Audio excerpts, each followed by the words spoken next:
आज हम पढ़ रहे हैं तीनों बलों के अंतर्गत किसी पिंड की साम्य अवस्था, इक्विलिब्रियम ऑफ थ्री फोर्सेस। ठीक है, ये कह रहा है किसी पिंड पर क्रियाशील तीन बल यानी समतलीय बल उसे साम्य अवस्था में रखते हैं, इक्विलिब्रियम में रखते हैं, तो वे एक बिंदु पर मिलेंगे या समांतर होंगे। ये कंडीशन है। ये एक पिंड है हमारा, ये उसका केंद्र हो गया O, A B C बिंदु हो गए हमारे पास में, P Q R जो है वो हमारे बल हो गए। ठीक है, ये साम्य अवस्था में होते हैं, कंडीशन पे डिपेंड करते हैं। पहली कंडीशन ये कह रहा है P और Q की क्रियाशील रेखाएं समांतर ना हो, यानी वो अगर पैरेलल नहीं होंगे तो क्या स्थिति होगी। एक बार होगी, जब वो पैरेलल होंगे तो क्या स्थिति होगी। जब वो पैरेलल नहीं होंगे तो वो O पर मिलेंगे, और तीनों बल साम्य अवस्था में होने के कारण बिंदु O के सापेक्ष तीनों बलों का जो आघूर्ण है, मोमेंटम जो है, वो किसके इक्विवेलेंट होगा, शून्य के इक्विवेलेंट होगा। यानी P का आघूर्ण प्लस Q का आघूर्ण प्लस R का आघूर्ण बराबर क्या होगा, 0। पहली कंडीशन है कौन सी, जब वो समांतर ना हो। बहुत इंपॉर्टेंट टॉपिक है, ये ध्यान रखना, क्योंकि देखो इस कैटेनरी वाली ये जो हमारी स्थिति विज्ञान या स्टैटिक्स की जो बुक है उसमें मैक्सिमम ये थ्योरम्स से रिलेटिव एक दो क्वेश्चंस बनते हैं। ये थ्योरम्स हमें पता होने चाहिए, थ्योरेटिकल पार्ट है ये ज्यादातर। ठीक है, तो पहला पॉइंट समझ में आया, बिंदु ए बी सी और बल पी क्यू आर साम्य अवस्था में हो, जब P और Q की क्रियाशील रेखाएं समांतर ना हो और जब P और Q की क्रियाशील रेखाएं समांतर हो। तो मेन अगर एक नंबर का क्वेश्चन ये भी बन सकता है कि जब आप बताओ कि एक मिनट साम्य अवस्था में हो, उस पर तीन बल कार्य करते हो, वो तीन बिंदुओं पर क्रियाशील हो, तो वो समांतर नहीं होगा, तो उनके आघूर्णों का योग क्या होगा, आघूर्णों का योग 0 होगा। बच्चे कई बार पूछते हैं कि सर कंपटीशन में क्वेश्चन कैसे आता है, तो कंपटीशन में क्वेश्चन इसी तरह से आता है कि किसी पिंड पर तीन क्रियाशील बल P Q R या कोई भी बल अपने को नाम दे दे, तो उनके आघूर्णों का योग क्या होगा, P plus Q plus R बराबर 0, P plus Q plus R बराबर 3, 4, कुछ भी इस तरह से ऑब्जेक्टिव क्वेश्चंस बन सकता है। ठीक है, ओके। सेकंड पॉइंट, जब P व R की क्रियाशील रेखाएं समांतर हो, पहली तो क्या थी, जब समांतर ना हो, दूसरी क्या है, जब समांतर हो। जब P और R की क्रिया रेखा समांतर होगी तो P व Q समांतर बल है, तो उनका परिणाम भी क्या होगा, समांतर होगा। और P Q R तीनों साम्य अवस्था में है, तो P और Q का परिणामी R से संतुलित होगा। जब P Q R तीनों क्या है, साम्य अवस्था में है, इक्विलिब्रियम में है, तो P और Q का परिणामी भी संतुलन में होगा।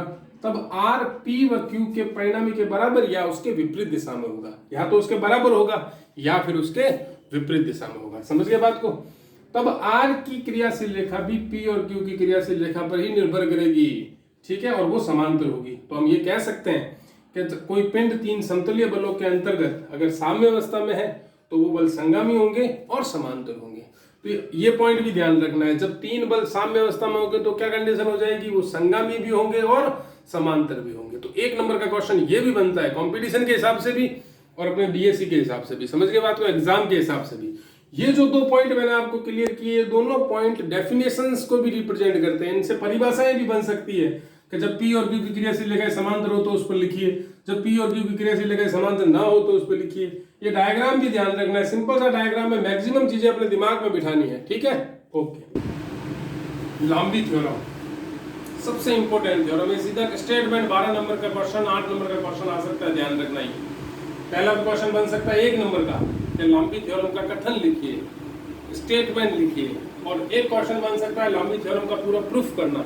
इंपॉर्टेंट थ्योरम है, इसको दिमाग में बिठा लेना। ठीक है, कथन क्या है इसका, ये कह रहा है किसी बिंदु पर क्रियाशील तीन बल साम्य अवस्था में, जस्ट हमने जो पहला पॉइंट पढ़ा उसी के अकॉर्डिंग है, तो प्रत्येक बल शेष दो बलों के क्या होगा, मध्य कोण के साइन या के बराबर होगा। ठीक है, उसके समानुपातिक होगा।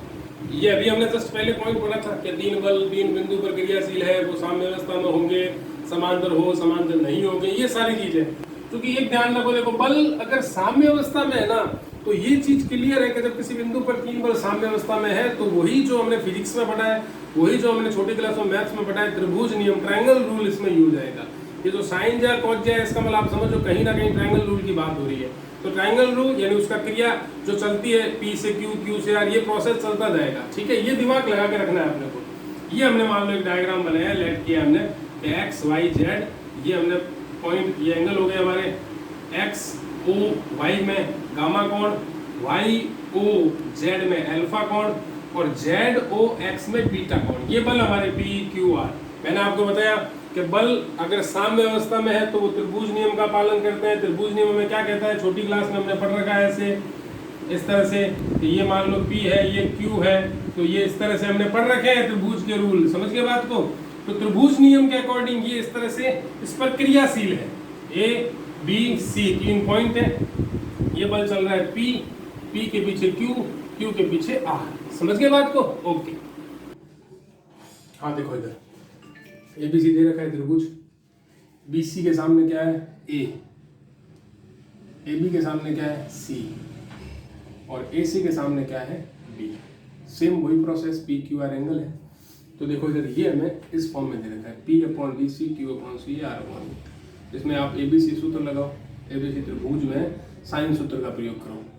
BC के सामने हमारे पास क्या आएगा साइन A, इसके सामने क्या आएगा साइन C, फिर इसके सामने क्या आएगा sign B।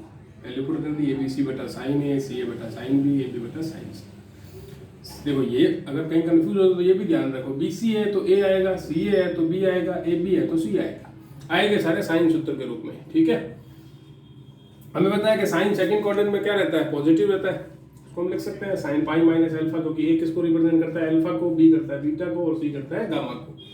Pi minus beta और pi minus gamma, sine alpha sign beta और साइन गामा, दोनों इक्वेशंस का यूज ले लो। ये रिप्रेजेंट करते हैं BCCAB को और ये रिप्रेजेंट करते हैं हमारे alpha beta gamma, sine alpha sign beta sine gamma को। तो ये बन गया हमारे पास P/sin अल्फा, Q/sin बीटा और R/sin गामा। ये हमारी लंबी फॉर्म्स प्रमेय हो गई। ये जिस तरह से मैंने बताया उसी तरह से कंसेप्ट क्लियर होना चाहिए पूरा, और ये पूरी थ्योरम पूछ सकते हैं, इसका कथन पूछ सकते हैं, ये फॉर्मूला पूछ सकते हैं, इस फॉर्मूले पे डिपेंडेंट क्वेश्चन पूछ सकते हैं कि अल्फा बीटा का मान दे दिया, आर का मान दे दिया, गामा की वैल्यू पूछ ली। कई बार इन दोनों में रिलेशन में पूछ लेते हैं, कई बार इन दो में रिलेशन में पूछ सकते हैं, ठीक है।